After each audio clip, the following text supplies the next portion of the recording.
Ketika kita mendengar ada fatwa sesat yang mengatakan belajar kepada satu habib yang ahli maksiat yang bodoh itu lebih utama dibandingkan belajar kepada 70 ulama yang alim dan mengamalkan ilmunya, ini sesat.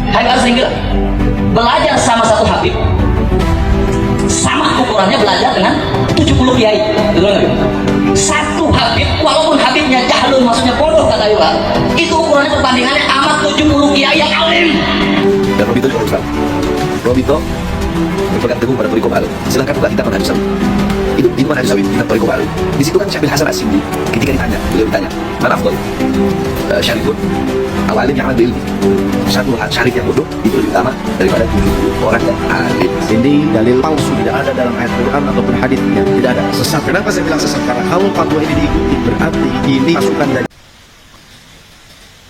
diriwayatkan dari Sayyidina Hudzaifah radhiyallahu anhu, ia berkata bahwa Rasulullah sallallahu alaihi wasallam bersabda, "Yadrusul Islamu kama yadrusu washyu thawbi." Islam akan hilang sebagaimana hilangnya hiasan pada pakaian, bisa luntur. Sablonan atau batik, ya, batikan pada pakaian atau bahkan hiasan seperti mute-mute itu bisa hilang, dan Islam akan terjadi seperti itu. Hatta yudoro masyamun, sehingga pada masa itu tidak akan lagi diketahui apa itu puasa, wala sholatun, dan tidak ada yang mengerti apa itu sholat, wala nusukun, dan tidak ada yang mengerti apa itu ibadah seperti haji dan semacamnya, wala sodakotun, dan tidak ada lagi yang mengerti tentang fadilah sodakoh, wa yusra ala kitabillahi azza wa jalla fi lailatin, dan kitabullah akan diangkat pada malam hari yang fala yabqa fil ardi minhu ayatun, yang tidak akan tersisa di muka bumi satu ayat pun pada saat itu. Wa tabqa ta'ifun minan nasi, dan hanya tersisa sekelompok manusia saja yang ada di muka bumi. Asy-syaikhul kabir wal ajuzu, yang saat itu ada yang sudah mencapai kakek-kakek dan nenek-nenek umurnya. Kemudian mereka yaquluna berkata, adarokna aba'ana ala hadhil kalimati, mereka berkata bahwa kami mendapati atau mendengar nenek moyang kami telah mengucapkan kalimat ini. Yaquluna, mereka mengucapkan la ilaha illallah. Kami cuma tahu tentang kalimat ini, yang kami tahu orang tua kami, nenek moyang kami mengucapkan la ilaha illallah. Kami tidak tahu tentang sholat, kami tidak tahu tentang puasa, kami tidak tahu tentang haji itu seperti apa, sedekah itu seperti bagaimana. Yang kami tahu cuma kalimat la ilaha illallah doang. Kami di Islam, tapi itu sholat seperti apa sih? Di saat itu akan banyak manusia seperti itu. Fanahnu naquluha, maka ketika kami mengetahui bahwa nenek moyang kami mengucapkan la ilaha illallah, ya kami juga mengucapkan la ilaha illallah, seolah-olah kami mengatakan asyhadu an la ilaha illallah wa asyhadu anna muhammadar rasulullah, karena nenek moyang kami juga mengatakannya.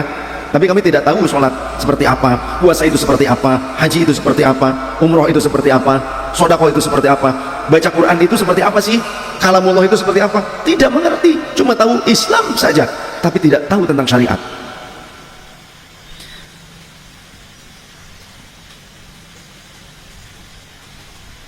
Faqala lahu Silah, maka seorang perawi yang bernama Silah, ia berkata kepada Sayyidina Hudzaifah, sahabat Hudzaifah, ma tughni anhum la ilaha illallah.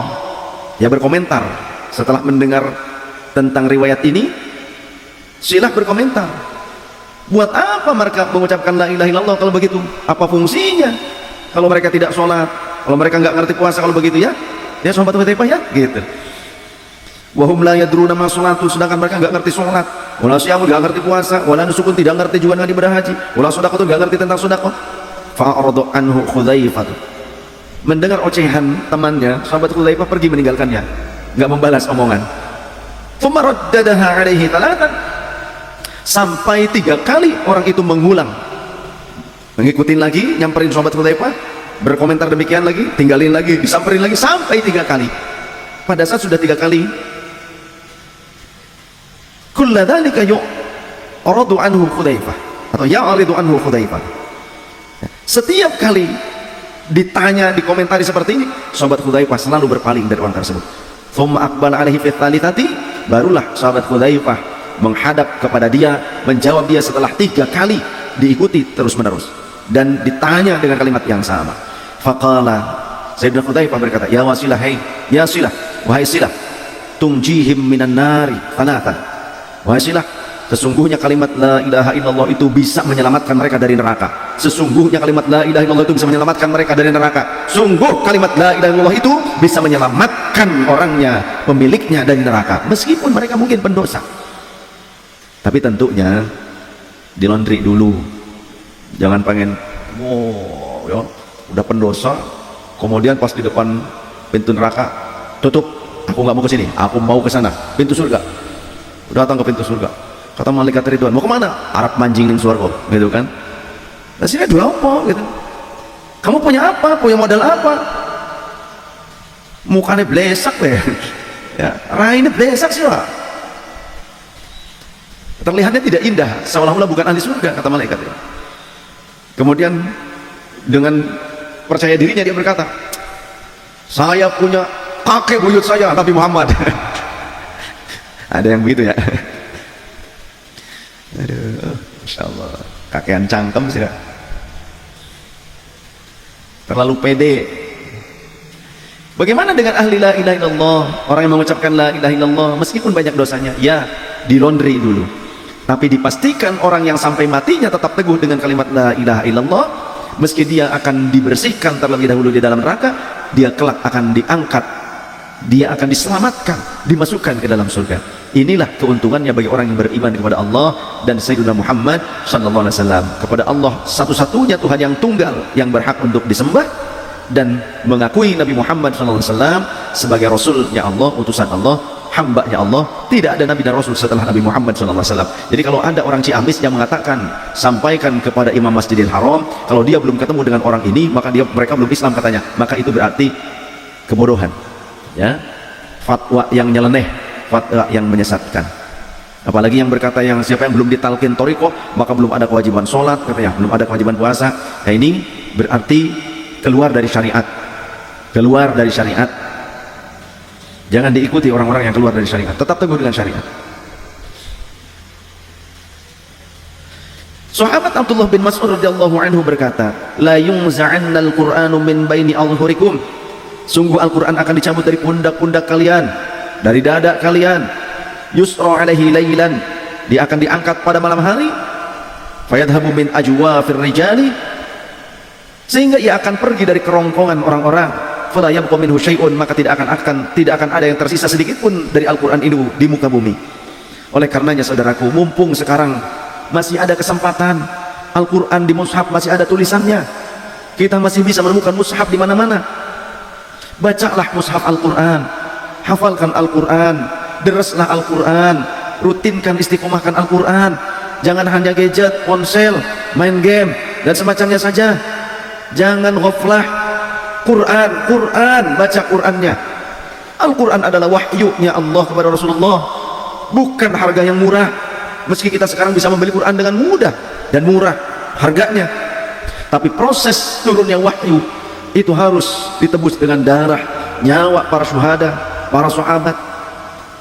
Proses turunnya wahyu itu bahkan baginda Nabi Muhammad sendiri yang menjadi tamengnya, hampir menjadi tumbal Rasulullah SAW dengan menerima wahyu untuk disampaikan kepada umat, karena banyak yang menentangnya. Kini kita berada di negeri yang damai, yang mayoritas Islam, yang pengamalan Islam tidak dilarang di negeri kita Indonesia, harusnya disyukuri. Mushaf banyak dijual beli di Indonesia, kita bisa mendapatkan dengan mudah. Selayaknya kita harus lebih senang dengan Al-Quranul Karim, supaya Al-Quran itu kelak akan memberikan syafaat kepada kita. Dalam riwayat yang lain Rasulullah SAW bersabda, la taqumu as-saatu hatta la yuqala fil ardi Allahu Allah. Kiamat tidak akan berani datang selama di muka bumi masih ada orang yang mengucapkan Allah, Allah, Allah, Allah, Allah, Allah. Tapi sekarang ada orang yang melarang kita mengucapkan Allah, Allah. Jangan-jangan mereka pasukan Dajjal.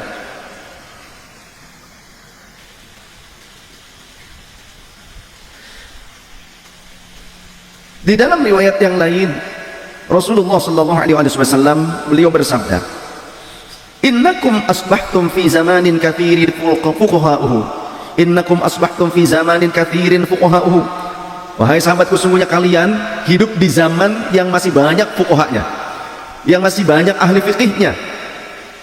Qalilin khutaba'uhu, di zaman ini sedikit sekali penceramah. Orang yang pandai ceramah, pandai menjadi orator itu sedikit. Tapi fuqahanya di zaman kita ini banyak. Kata Rasul, artinya murid-murid Rasul yang mencapai derajat fuqaha banyak. Qalilin su'aluhu, saat ini di zaman ini orang yang meminta-minta masih sedikit jumlahnya. Kathirin mu'tuhu, tapi orang yang senang berbagi banyak. Al-amalu fihi khairun minal ilmi, amal di zaman ini itu lebih utama dibandingkan ilmu. Akan tetapi wasayati zamanun qalilun fuqaha'uhu, akan datang suatu zaman di mana orang-orang yang faqihnya itu sedikit. Kathirun khutaba'uhu, tapi orang yang orator, ahli, bahkan jadi provokator, ya, bukan cuma ahli orasi, bukan hanya sebatas orator, pintar pidato, pintar ceramah, tapi bahkan provokator pun juga banyak. Kathirun khutaba'uhu, kathirun su'aluhu, akan banyak orang yang meminta-minta. Orang gelem kerja, orang gelem menggawe, malas kerja, malas usaha, ya. Qalilun mu'tuhu, tapi sedikit yang mau berbagi di saat itu. Al-ilmu fihi khairun minal amali, di zaman seperti itu ilmu lebih utama dibandingkan amal, lebih baik dibandingkan amal. Hadis ini diriwayatkan oleh At-Tabrani. Dalam riwayat yang lain juga dijelaskan dalam hadis Rasul, min iqtirabis saati, di antara tanda-tanda dekatnya dengan kiamat atau menjelang kiamat, yaitu antur fa'al asraru, akan dimuliakannya orang-orang yang buruk perangainya, orang-orang yang buruk kualitas keimanannya, akan dimuliakan di zaman itu menjelang kiamat. Wa yuftahul qaul wa tudul akhyaru, sedangkan orang-orang terpilih, yakni orang-orang soleh, orang alim, itu akan direndahkan. Orang-orang yang ahli maksiat, orang yang buruk akhlaknya, yang buruk kualitas keimanannya akan dimuliakan, tapi ulama, orang soleh itu akan direndahkan. Wa yuftahul qaul, akan dibuka pintu-pintu ucapan atau pintu-pintu perkataan. Yang dimaksud sekarang kita sudah membuktikannya, di mana orang itu sangat mudah untuk berkomentar apapun, bahkan tidak disaring. Bahkan kepada orang alim, orang-orang yang bodoh itu berani mengomentari dengan salah. Di zaman seperti itu, orang bodoh pun berani berkomentar, mengomentari orang-orang alim. Orang-orang faqih, para fuqaha disalah-salahkan, tapi orang-orang yang bodoh dianggap pinter, dianggap alim di akhir zaman. Na'udzubillah min dzalik. Sehingga kita mendengar ada fatwa sesat yang mengatakan belajar kepada satu habib yang ahli maksiat, yang bodoh, itu lebih utama dibandingkan belajar kepada 70 ulama yang alim dan mengamalkan ilmunya. Ini sesat, ini dalil palsu, tidak ada dalam ayat Quran ataupun hadisnya, tidak ada. Sesat. Kenapa saya bilang sesat? Karena kalau fatwa ini diikuti, berarti ini pasukan Dajjal. Kenapa saya bilang pasukan Dajjal? Ingin mempercepat kiamat terjadi. Semakin kita menjauhi ulama, semakin kebodohan marak di muka bumi. Ilmunya ulama mayoritas akan terbawa dengan wafatnya mereka, yang akhirnya umat manusia ini akan marak dengan kebodohan.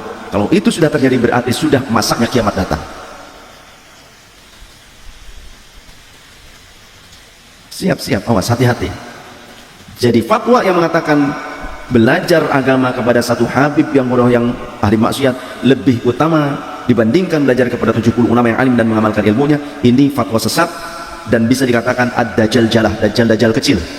Meskipun pakai imamah, meskipun pakai gamis, meskipun pakai burdah, meskipun kalimatnya memukau, ini ad-dajjal jalah, kelompok dajjal kecil yang seperti itu.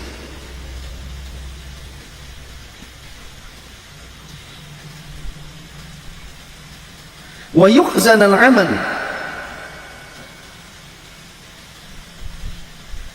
dan akan dikunci amal-amal kesolehan. Maksudnya apa?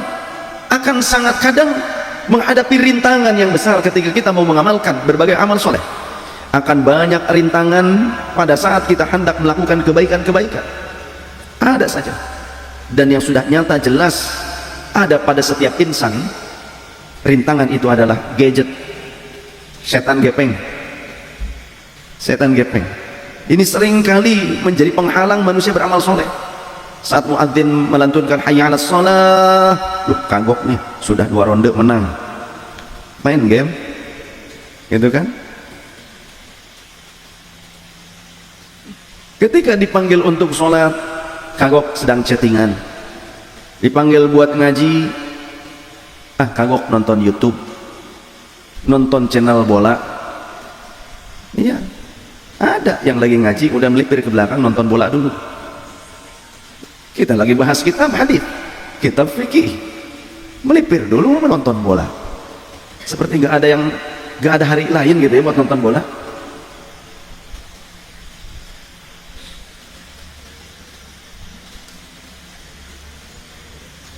Kadang mau ngaji, suaminya mau ngaji, ada yang istrinya tidak suka suaminya ngaji. Ada yang berkomentar, kenapa ngaji pulangnya malam? Nah kalau tolabud duit pulangnya pagi lagi nggak masalah. Nah ini berangkatnya malam gitu, pulangnya malam yang sewajar. Ini yang berangkat siang pulang pagi nggak masalah tuh. Kadang juga yang berat hati itu bukan istrinya, bukan suaminya, tapi tetangganya. Ada yang begitu. Ada orang mau ngaji, tetangganya yang berat hati. Kenapa sih segala ngaji-ngaji segala? Sampai malam pulangnya katanya gitu kan. Kenapa nggak di sini saja sudah, cari yang dekat aja, yang dekat juga enggak akhirnya mah. Itu setan tuh begitu ya, membisiki terus. Alladzi waswisu fi sudurin nas minal jinnati wan nas. Oleh karenanya cari pasangan hidup yang mau ngaji bareng, biar akidahnya sama.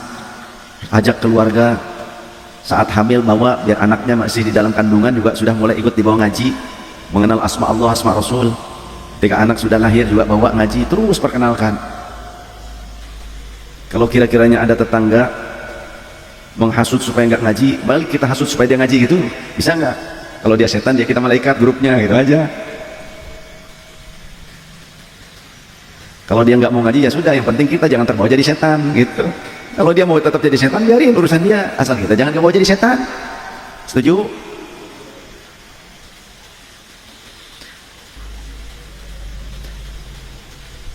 Wa yuftahul qawl wa yuhzanal amal, wa yuftahal qawl wa yuhzanal amal, wa yuqra'a bil qaumil matnatu, dan akan dibacakan al-matnah pada suatu kaum. Laisa fihim ahadun yungkiruha, yang tidak ada pada mereka yang berani mengingkari kesalahannya. Qila, ditanyakan, wa mal matnatu, apa itu al-matnah ya Rasulullah? Qala, maka beliau menjawab, maktutibat siwa kitabillahi azza wa jalla, segala sesuatu yang dijadikan panduan selain hukumnya Allah, selain syariatnya Allah azza wa jalla. Selain kitabullah yang dimaksud adalah selain syariatnya Allah azza wa jalla. Jadi hati-hati dengan upaya-upaya propaganda sekarang ya, yang keluar dari syariat. Jangan mudah percaya, menganggapnya wali, menganggapnya lama, padahal bukan. Kita harus pakai akal sehat. Sahabat-sahabat yang dirahmati Allah subhanahu wa ta'ala, apa yang dijelaskan oleh Rasulullah SAW zaman di mana ulamanya sedikit tapi fuqahanya semakin banyak, kita seolah saat ini sedang menyaksikan zaman itu. Maka jangan kita terseok-seok, atau meski terseok-seok dalam mengikuti syariat, tetaplah teguh. Meski harus merangkak, tetaplah teguh dengan syariat. Jangan sampai keluar dari syariat. Jangan kita terhasut oleh orang yang berkamuflase seperti fuqaha dan ulama, hanya menggunakan pakaian ala ulama, tapi ternyata keluar jauh dari jalur tujuan para ulama dan fuqaha, yakni syariatul Islam. Syariat ini sudah sempurna. Syariat ini adalah hal yang sangat berharga. Jadi untuk apa kita meninggalkan syariat? Kalau syariat ini diterima oleh Rasulullah dengan susah payah, disampaikan kepada umatnya juga dengan susah payah, bahkan nyawa yang menjadi taruhannya. Dan bahkan Allah sudah menyatakan, al-yawma akmaltu lakum dinakum wa atmamtu alaikum ni'mati wa raditu lakumul islam dina. Allah sudah menjelaskan itu. Kenapa kok kita malah justru terhipnotis dengan kata-kata? Karena banyak orang yang mensugesti dengan kalimat. Hati-hati ya. Balaghah. Jadi yang namanya balaghah itu susunan kata-kata atau retorika bahasa itu sihrun, bisa menyihir si pendengarnya. Banyak orang yang belajar retorika bahasa tapi dia tidak mengerti tentang syariat. Rubba hamili fikhin walaysa bifaqihin, kata Rasul. Begitu banyak orang yang membawa dalil-dalil agama tapi dia bukan ahli agama. Banyak orang-orang yang membawa kata-kata fikih tapi ternyata bukan seorang yang faqih. Itu kata Rasul dalam hadis, rubba hamili fikhin walaysa bifaqihin.